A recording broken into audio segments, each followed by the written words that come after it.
Good morning, students. The further explanation, page number 78. The governor till minute. The governor heard what was talked on the phone between Stephens and Jackson. He heard the door being shut and also heard McCleary announcing the beginning of the exam. It was 9:25 a.m. and there was a great peace. At 9:40 a.m., the assistant secretary for modern language called up for the examination board to speak to the governor. The examination had already started about a quarter of an hour ago. He told him that some fool had not placed the correction slip in the examination package. He then,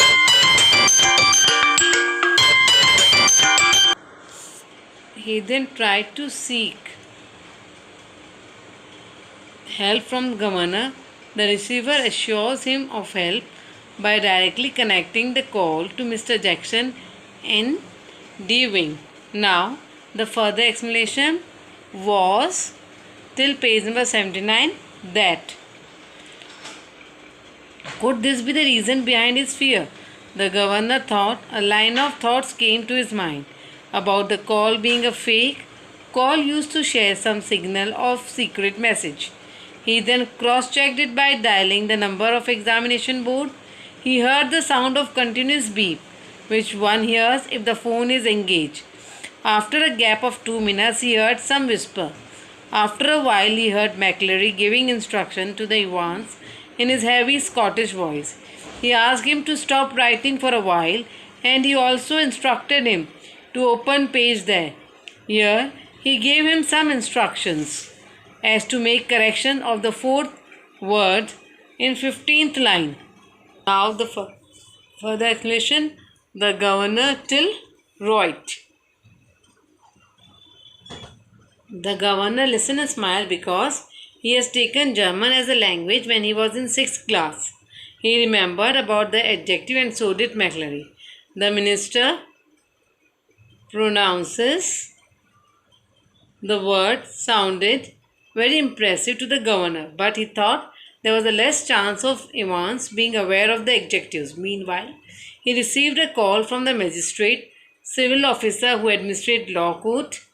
There was a need of prison van and some officers as there was a remand case. Within the next 2 minutes, the governor thought it to be a fake call, but then he thought that he was thinking too much. His imagination was getting out of control. Now, from the Evans for the first quarter till Beard. For the first 15 minutes, Stephens had looked into the cell through the hole after a gap of every 1 minute, and then after a gap of 2 minutes at 10:45 a.m. everything seemed to be normal when he looked through the hole. There was no difference as it remained the same as always. Yvonne was always chewing his pan and looking at the front. McCleary always seated on his chair, a bit tilt on one side with his face partly turned. Stephens had noticed him earlier that his hair was cut very short near the scalp. He was reading the Church Times through his spectacles and his first finger was under his collar. The finger on the left hand was nicely manicured.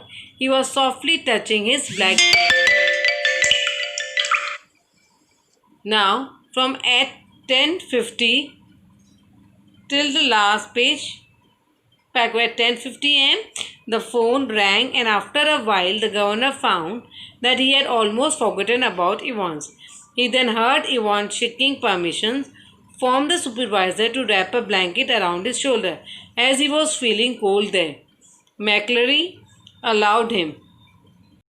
Now the further at 10:50 am to observation.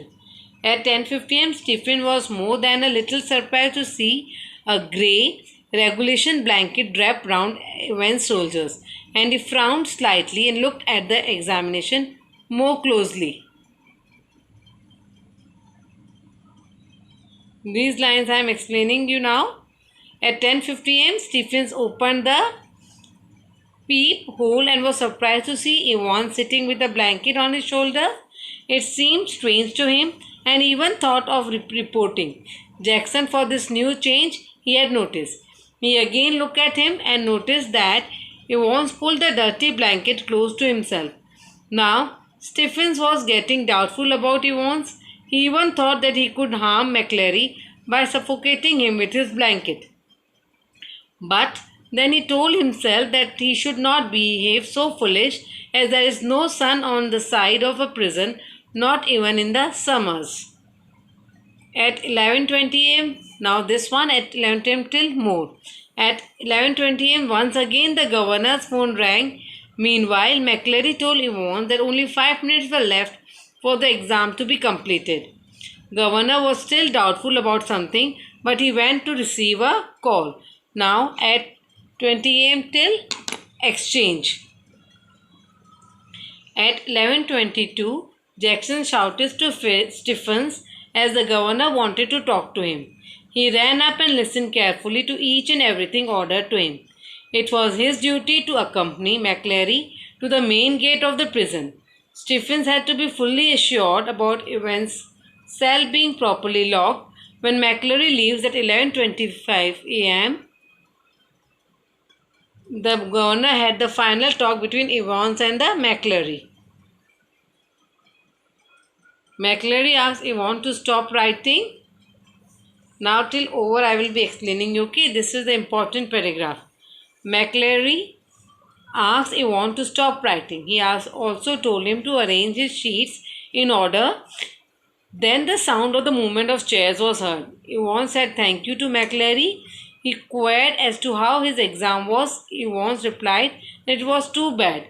He then called Mr. Stephens. The governor heard the final shutting down of the door. The exam was over. Stephens asked McClary, did Evans' exam go well? McClary said he didn't think so. His Scottish accent seemed a bit different from the earlier one. Moreover, his overcoat was now reaching close to his knee, leading to imagination that he had suddenly turned slim.